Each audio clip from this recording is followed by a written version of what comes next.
yang selama ini kita puja-puja, idolakan, suaminya Sandra Dewi ketangkap juga karena korupsi.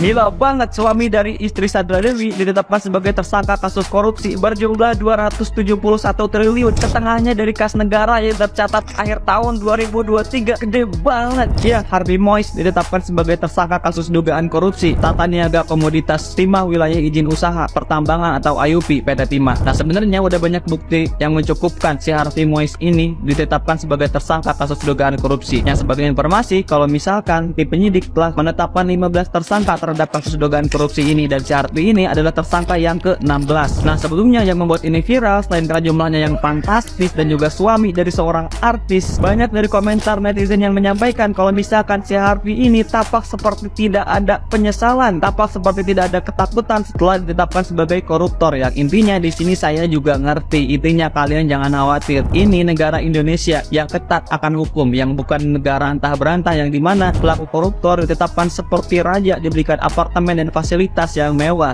Semoga aja kalau itu mah. Semoga pelaku diberikan hukuman yang setimpal karena perlakuannya. Nah, coba kalian komen kalau misalkan punya uang 271 triliun tapi bukan dari korupsi, apa yang bakal kalian lakuin?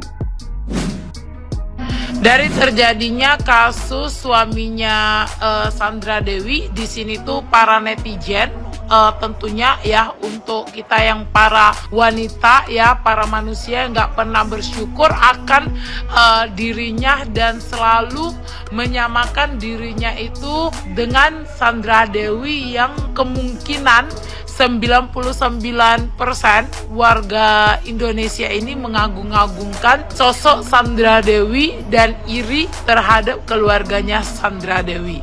Banyak yang berpikir jadi seorang Sandra Dewi itu tentunya sangat nyaman, sangat enak ya, dinikahin oleh perusahaan besar ya, dinikahin oleh seorang pria mapan, dan bahkan dihadiahkan sebuah jet pribadi ya. Bisa dikatakan itu membuat semua wanita di muka bumi ini kayak merasa insecure, merasa kayak gak seberuntung Sandra Dewi gitu loh. Bahkan kayak kita itu para wanita itu kayak merasa sempurna banget hidupnya Sandra Dewi gitu kan, dinikahin oleh pengusaha besar, disayangin dan sebagainya. Jadi kadang kita lupa ya, dan kita selalu ingin menjadi diri orang lain. Di sini tuh kita belajar bahwasanya yang kamu lihat indah itu belum tentu indah, dan yang kamu rasain jalanmu sulit belum tentu itu sulit. Jadi jangan pernah menyamakan diri kamu itu dengan orang lain. Bersyukurlah dengan lapang, bersyukurlah tentang semua yang ada pada diri kamu, baik itu pasangan, baik itu karir, baik itu profesi yang lagi kamu jalankan. Jangan pernah menyamakan diri kamu itu dengan orang lain, karena yang kamu lihat indah, yang kamu lihat kaya raya, yang kamu lihat enak hidupnya, yang kamu lihat relasinya itu besar, belum tentu jalannya itu semulus jalan yang kita tempuh ya, gak semulus jalan yang kita tempuh. Jadi jangan pernah merasa diri kamu itu dipojokin, kamu jangan merasa diri kamu itu gak senikmat dengan wanita-wanita yang di luar sana, yang berpenampilan menarik, yang berpenampilan elegan, yang punya pendamping pasangan hidup yang kaya raya. Jangan pernah kamu iri sayang, karena kamu gak akan tahu beban apa yang lagi dia jalanin dan resiko apa yang sedang dia jalanin. Jangan sayang, terlalu bersyukurlah pada diri sendiri ya, jangan terlalu insecure. Di sini kita belajar positif dan negatifnya. Jadi semua itu gak usah terlalu mengagungkan seseorang gitu loh. Gak usah terlalu mengagungkan. No, terjadi kan yang kalian agung-agungkan si Sandra Dewi, meskipun dia baik, terlalu sosoknya menarik dan sebagainya tuh. Kalian gak akan pernah tahu apa yang terjadi dari seorangnya Sandra Dewi. Lakinya terjerat kasus korupsi. Ya, jadi kalian itu warga negara Indonesia pastinya ya bersyukur aja lah kalau pasangan kita itu punya cuan yang standar ataupun gimana, syukurin aja udah. Gak usah terlalu heboh kali pingin jadi orang lain, karena belum tentu yang kita lihat bagus, belum tentu hidupnya itu bagus. Nah tuh, udah terbukti korupsi. Harvey Muiz, suami Sandra Dewi, ditetapkan jadi tersangka dan ditahan oleh Kejaksaan Agung Republik Indonesia. Dia terjerat kasus korupsi PT Timah, dan kasus ini sebenarnya nggak baru. Ini kasus udah lama banget, udah bertahun-tahun, dan dia juga bukan tersangka yang pertama. Dia tersangka ke-16 dengan kerugian negara mencapai 271 triliun rupiah. Parah, ini gede banget sih. Jadi banyak banget yang nggak nyangka kalau beliau ini bisa ditetapkan jadi tersangka. Emang perannya dia tuh apa sih? Jadi kalau menurut preskon dari Kejaksaan Agung kemarin, peran dari HM ini adalah sekitar tahun 2018 sampai 2019. HM ini selaku perwakilan dari PT Refine Bangkatin atau RBT. Nah, dia nih yang menghubungi Direktur PT Timah. HM minta tolong nih ke Direktur PT Timah untuk mengakomodir kegiatan pertambangan ilegal di daerah IUP PT Timah. Jadi dia inisiatornya. Nah, akhirnya disepakati sewa menyewa peralatan processing peleburan timah, di mana menurut kejaksaan si HM ini mengkondisikan agar smelter sejumlah perusahaan yang mana dia itu adalah pemegang sahamnya, jadi bisa mengikuti kegiatan tersebut. Selain itu, HM juga diduga memerintahkan pemilik smelter untuk menyisihkan sebagian keuntungan usahanya terus dibagi-bagi untuk dia dan tersangka lainnya. Nah, pembagian uangnya tuh disamarkan. Nah, caranya gimana?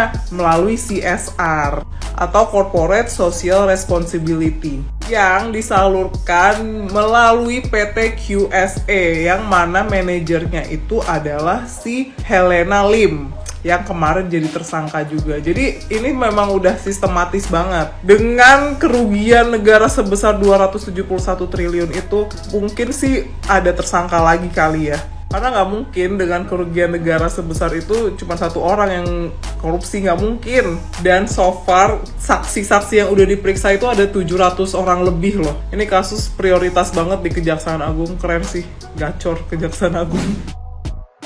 Next, Sultan mana lagi nih yang akan ketangkap karena kasus korupsi? Sebelumnya, Crazy Rich Surabaya ketangkep katanya informasinya diduga menggelapkan emas. Lalu setelahnya ada Crazy Rich Pantai Indah Kapuk Helena Lim.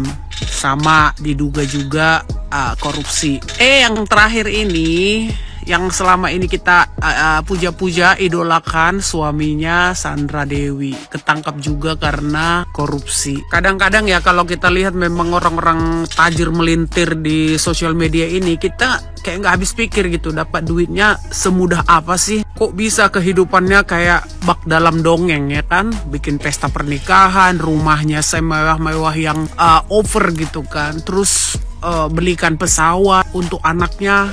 Ingat kan ya, suaminya Sandra Dewi itu kan dulu ketika anaknya ulang tahun, anaknya dibelikan pesawat. Awal-awalnya kan kita berpikir, wow luar biasa suksesnya ini orang ya kan. Ternyata at the end something ya kan. Jadi kalau menurut aku ya, aku pribadi ngelihat orang-orang yang berseliweran di sosial media bisa menjinjing tas-tas bermerek, bisa keluar negeri bolak-balik dengan bisnis kelas, sementara kalau kita lihat ya pekerjaannya apa gitu ya kan. Bukannya kita seuzon, tapi ya itulah ya. Jadi kita nggak usah kayak sirik, kayak iri, karena belum tentu juga dia mendapatkan uang itu dari uang halal. Mending kita naik pesawat ke luar negeri pakai ekonomi kelas, tasnya biasa-biasa saja dari brand lokal saja, yang penting halal ya kan.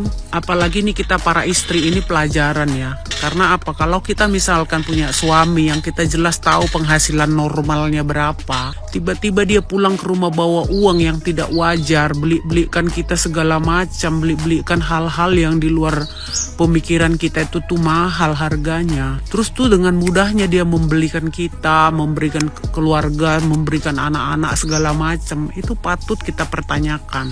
Karena kalau sampai suami kita ini ada apa-apa korupsi, melakukan hal-hal yang tidak wajar, kita juga para istri imbasnya. Apalagi di sosial media ini ya, banyak banget yang aku lihat orang-orang yang hanya untuk mendapatkan follower, supaya dapat views, supaya dapat sanjungan dari orang-orang yang menonton dia kasih giveaway. Lumayan gitu kalau giveaway-nya itu cuma harga-harga kecil. Ini ada yang kasih giveaway itu sampai kayak kasih hadiah tas branded, terus ngajak jalan-jalan keliling-keliling untuk liburan. Kayak menurut aku nggak masuk akal. Kenapa? Karena kalau kita orang berbisnis, kita tahu modal kita berapa dan untungnya itu berapa persen sih dari modal kita. Masa iya kita udah hampur-hampurkan ke sana kemari? Karena orang bisnis kan ada hitung-hitungannya. Jadi nggak mungkin gitu segampang itu menghambur-hamburkan uang. Jadi kalian pantau lah, kalau orang yang gampang-gampang banget ngambur-ngamburkan uang, nggak kira-kira, itu pasti uangnya uang dari mana? Uang yang gampang didapat, bukan uang yang dari bisnis. Kalau dari bisnis orang pasti hitung, tahun depan, bulan depan